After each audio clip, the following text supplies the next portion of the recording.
지혜를 사모하는 자라는 이름이 앞에 붙어 있는 본문입니다. 지혜를 사모하는 자는 아비를 즐겁게 하여도 창기와 사귀는 자는 재물을 잃느니라.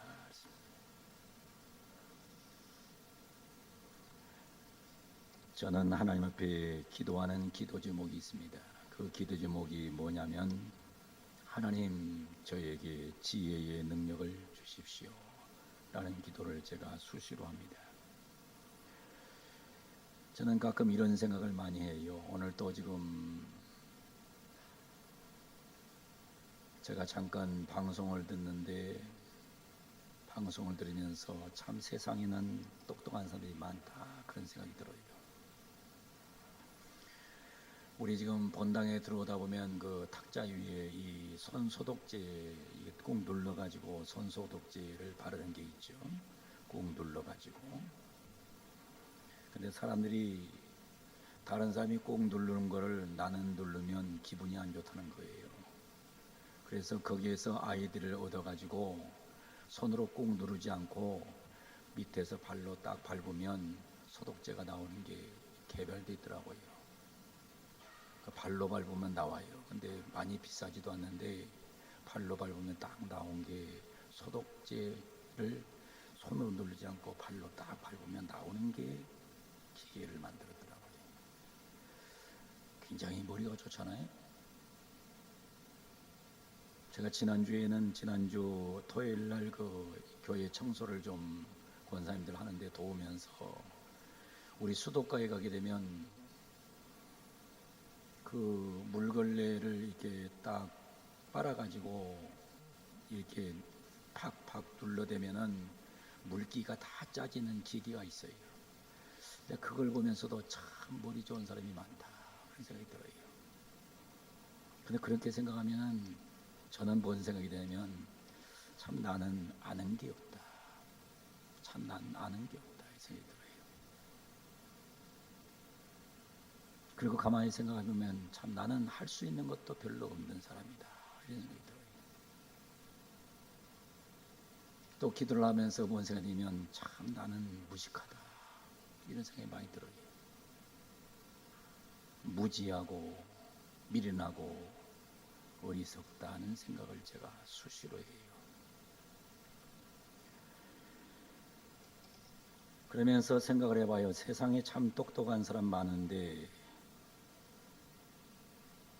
내가 하나님 앞에 부름받아서 쓰임받는다는 것이 때로는 황송하기도 하고 때로는 또 감사하기도 해요. 그래서 기도하는 거예요.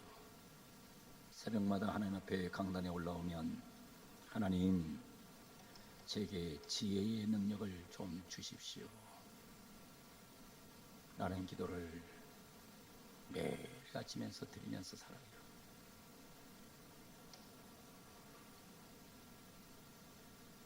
참 세상에는 머리 좋은 사람도 많고 똑똑한 사람도 많고 참 대단한 사람들이 굉장히 많아요. 근데 거기에 비하면 참 무지하고 무식하고 멍청하고, 그런 내가 하나님 앞에 일을 할 때 잘할 수 있겠나 하는 고민이 짙어질 때가 많이 있는 겁니다. 그래서 기도하는 거죠. 하나님 지혜의 능력을 좀 주십시오. 좀 제게 지혜 좀 주십시오.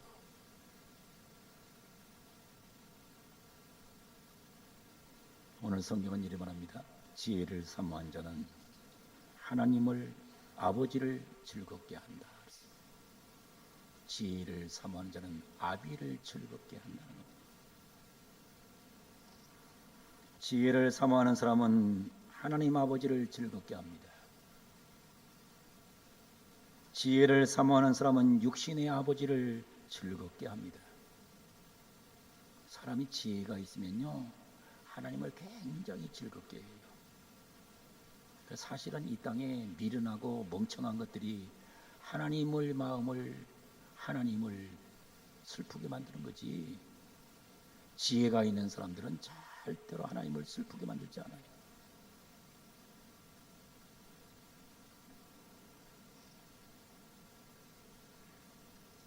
지혜를 사모하는 사람들은 겸손합니다. 항상 여러분 보세요. 하나님, 나는 무지합니다. 무식합니다. 제게 지혜 좀 주십시오 하면서 사는 사람은 겸손합니다. 겸손한 사람은 망하지 않습니다. 자기 고집을 부리지 않습니다. 자기 주장을 하지 않아요. 그런데 보면 조금 설익은 사람들이 항상 문제예요. 설익었어요. 좀 덜 익었다고요. 덜 익었어요. 이 덜 익은 사람들이 항상 어디 가든지 문제거든요.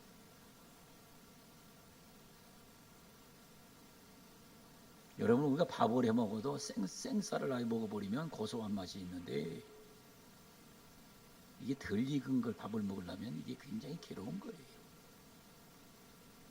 고구마도 아예 갖다 퍽 익어버리든지 덜 익은 건 아예 센 거 먹으면 괜찮은데, 설 익은 거 먹으려면 불편해요.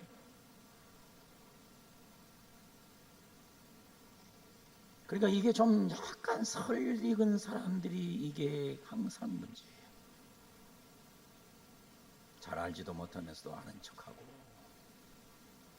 자기 주장이 가장 합당한 줄 알고, 이런 현상이 있는 거거든요.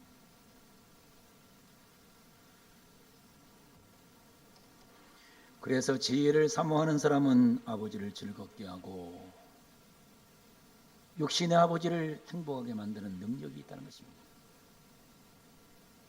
우리 모두 지혜를 사모함으로 하나님 아버지를 기쁘게 하는 그런 삶을 살아가는 은혜가 있기를 소원합니다.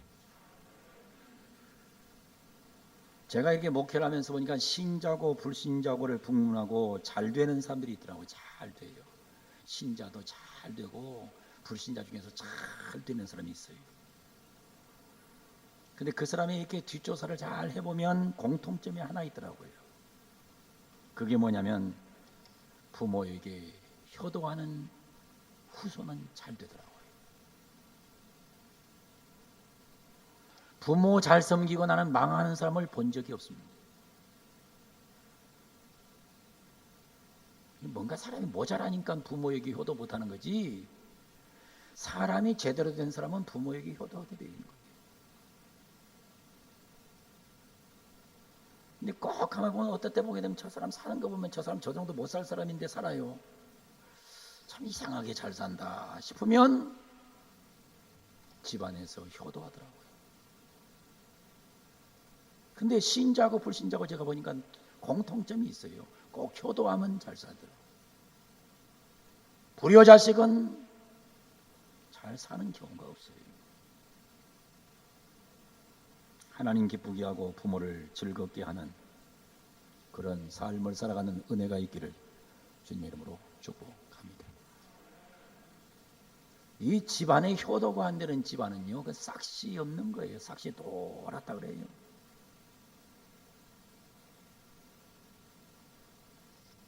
어느 집안이고 이렇게 부모에게 잘, 부모한테 잘하고 효도하는 집안은 집안이 돼요.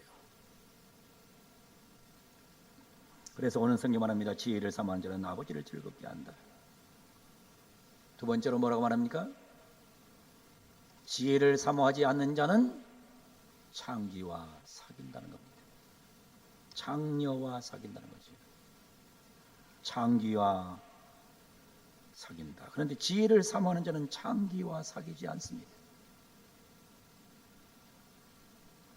부모에게, 믿음 좋은 부모에게 가장 큰 근심거리는 이방 여인입니다. 잠언서 6장 25절에서 26절 보면 이런 말씀이 나와요. 제가 원고를 다 해놓고는 지금 출타를 하고 왔는데 지금 또 이걸 안 줬다고 지금 방송실에서 또 안 한 준비를 안 한 것 같아요.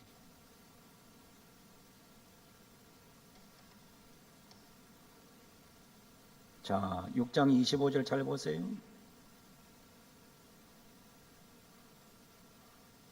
네 마음에 그의 아름다움을 탐하지 말며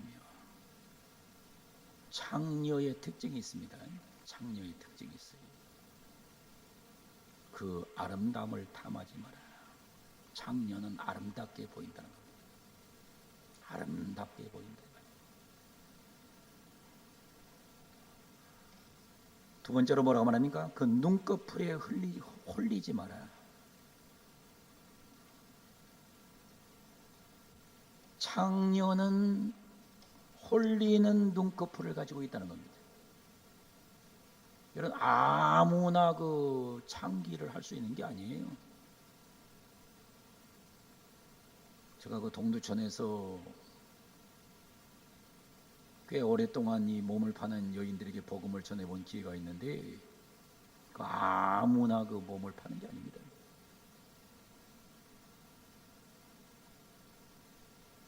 이 창기들은 눈꺼풀이 좀 달라요. 눈꺼풀과 이 눈꺼풀이 다르다 그랬어요. 과학자들의 연구에 의하면 남자가 여자를 쳐다볼 때 마음에 들지 않으면 4.5초 전에 시선을 돌린다고 합니다. 그 남자가 여자를 쳐다볼 때 4.5초도 안 쳐다본다 그러면 그 마음이 없다는 거예요. 그런데 아직도 모르겠다 생각하면 4.5초에서 8.2초를 쳐다본다는 거예요. 과학자들이 연구한 게 아니에요.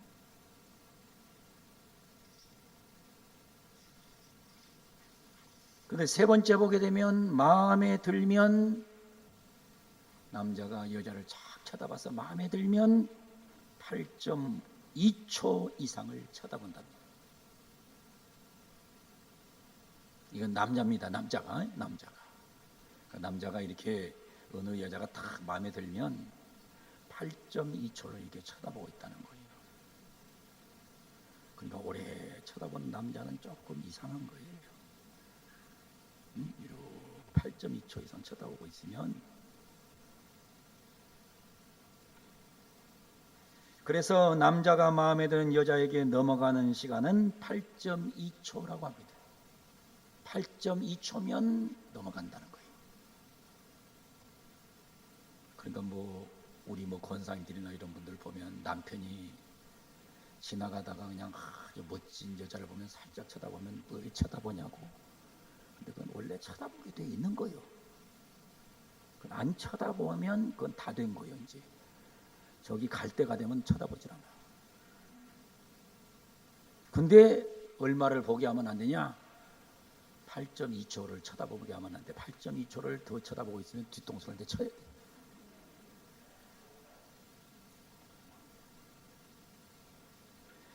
무도회장에서 로미오가 줄리엣에게 반한 시간이 8.2초였답니다. 과학자들도 제가 보니까 이 설교 준비하다 보니까 과학자들이 연구해 놓은 걸 보니까 로미오라는 남자가 줄리엣에게 반한 시간이 정확하게 8.2초였다. 그래서 남자는 뭘 조심해야 되냐? 여자의 눈꺼풀을 조심해야 된다는 거예요.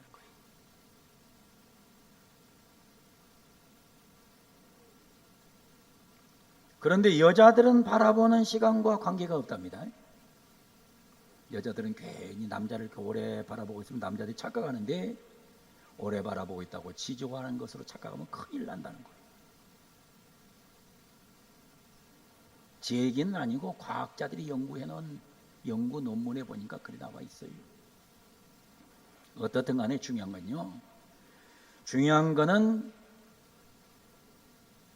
남자가 여자의 눈꺼풀에 조심하지 않으면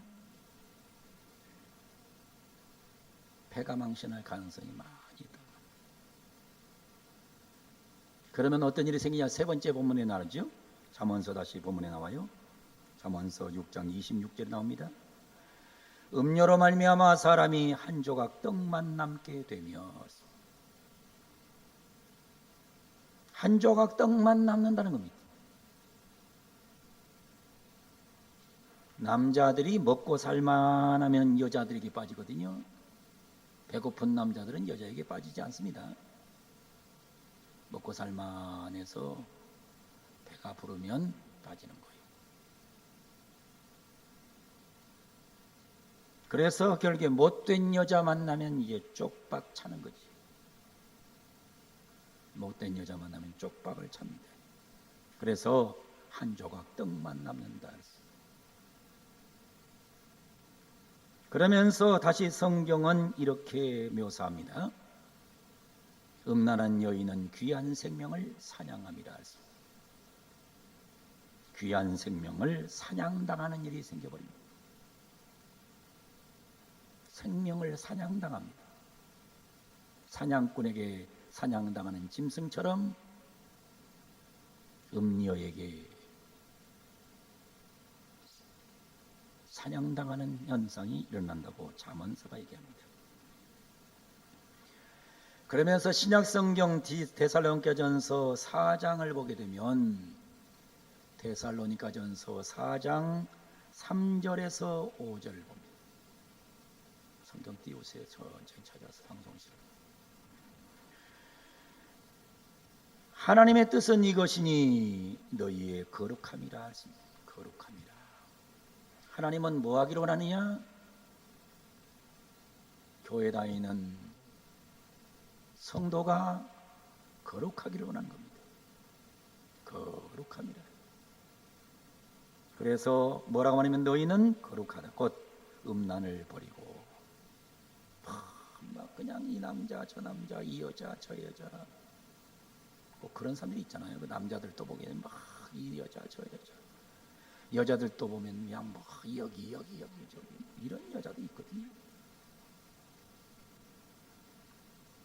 하나님의 뜻은 이것이니 너희의 거룩함이라. 곧 음란을 버리고 각각 거룩함과 존귀함으로 자기 아내 대할 줄을 알고 하나님을 모르는 이방인과 같이 세욕을 따르지 말라. 세욕을 따르면 망한다는 거죠. 세욕은 인간을 망하게 하는 길입니다. 그래서 베드로전서 2장 11절은 이렇게 증언합니다. 베드로전서 2장 11절 사랑하는 자들아 거류민과 나그네 같은 너희를 권하노니 영혼을 거스려 싸우는 육체의 정욕을 제하라. 인간이 육체의 정욕을 자꾸 따라가면 어떻게 되냐? 영혼은 망하게 되어 있습니다.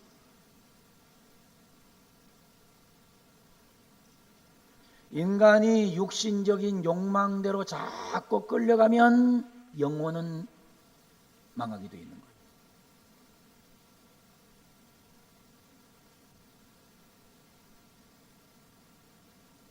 그렇기 때문에 오늘 성경은 우리에게 말씀하는 겁니다. 지혜를 사모하는 자는 아비를 즐겁게 하고 지혜를 사모하지 않는 자는 창기를 가까이 하면서 재물을 잃어버리게 된다. 오늘 저녁에 나와 예배하는 모든 성도들이 복이 임하되 지혜를 사모하는 성도로 살아가는 은총이 있기를 주님의 이름으로 간절히 축원을 드립니다.